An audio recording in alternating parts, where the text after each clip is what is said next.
நிம்மதி எங்கே இருக்குது? பெரியவர் சொன்ன ஒரு ரகசியம். ஒரு மனிதன் எந்த குறையும் இல்லை அவனுக்கு. ஆனாலும் மனசுல நிம்மதி இல்லை. படுத்தா தூக்கம் வரல. ரொம்பவுமே சிரமப்பட்டான்.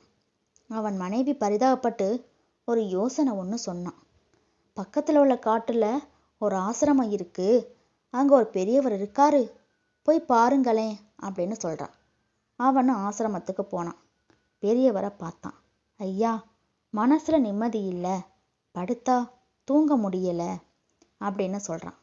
அவர் நிமிர்ந்து பார்த்துட்டு, தம்பி, உன் நிலைமை எனக்கு புரியுது, இப்படி வந்து உட்கார். பிறகு அவர் சொல்றாரு, உன் மனசுக்கு சில ரகசியங்கள் தெரியக்கூடாது, தெரிஞ்சா உன் நிம்மதி போயிரும் அப்படின்னுக்கிறார். அது எப்படிங்க அப்படின்னு கேட்குறான். சொல்றேன்.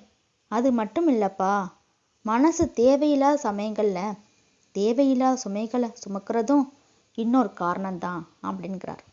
ஐயா, நீங்க சொல்றது எனக்கு புரியலையே அப்படின்னுக்கிறான். புரிய வைக்கிறேன், அதுக்கு முன்னாடி ஆசிரமத்துல விருந்து சாப்பிடு அப்படின்னு சொல்றாரு. இவனும் வயிறு நிறைய சாப்பிட்றான். பெரியவர் அவனுக்கு சுகமான படுக்கையை காட்டி இதுல படுத்துக்கன்னு சொல்றாரு. அவனும் படுத்துக்கிட்டான். பெரியவர் பக்கத்துல உட்காந்து கதை ஒன்று சொல்ல ஆரம்பிக்கிறார். இதுதான் கதை. ரயில் புறப்பட போகுது. அவசர அவசரமா ஒருத்தன் ஓடி வந்து ரயில்ல ஏறான். அவன் தலையில ஒரு மூட்டை. ஒரு இடத்தையும் பிடிச்சி உட்காந்துட்டான். ரயிலும் புறப்பட்டுச்சு. தலையில சுமந்து அந்த மூட்டையை மட்டும் அவன் கீழே இறக்கி வைக்கவே இல்லை. எதிரே இருந்தவர் கேட்குறாரு, ஏன்பா, எதுக்கு அந்த மூட்டையை சுமந்துக்கிட்டே வர, இறக்கி வையேன் அப்படின்னு சொல்றாரு. அதுக்கு அவன் சொல்றான், வேணாங்க, ரயில் என்னை மட்டும் சுமந்தா போதும், என் சுமைய நான் சுமக்கிறேன் அப்படின்னு சொல்றாரு. கதையை பெரியவரும் முடிச்சிட்டார். படுத்திருந்த நம்ம ஆசாமிக்கு ஒரே சிரிப்பு. ஏன் சிரிக்கிற அப்படின்னு அவர் கேட்குறார்.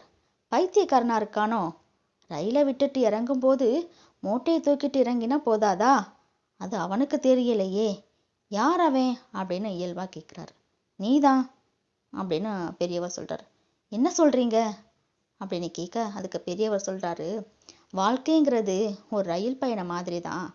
பயணம் பூராவும் சுமந்துக்கிட்டே போறவங்க நிம்மதியை வாழ முடியாது.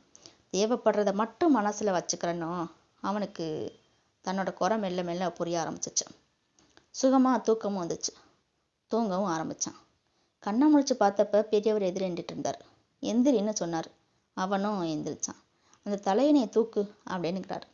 அவனை தூக்குனான். அடுத்த கணம் ஆ அப்படின்னு அலறினான். தலையணின் அடியில் ஒரு நாகப்பாம்பு சுருண்டு படுத்திருந்துச்சு. ஐயா, என்ன இது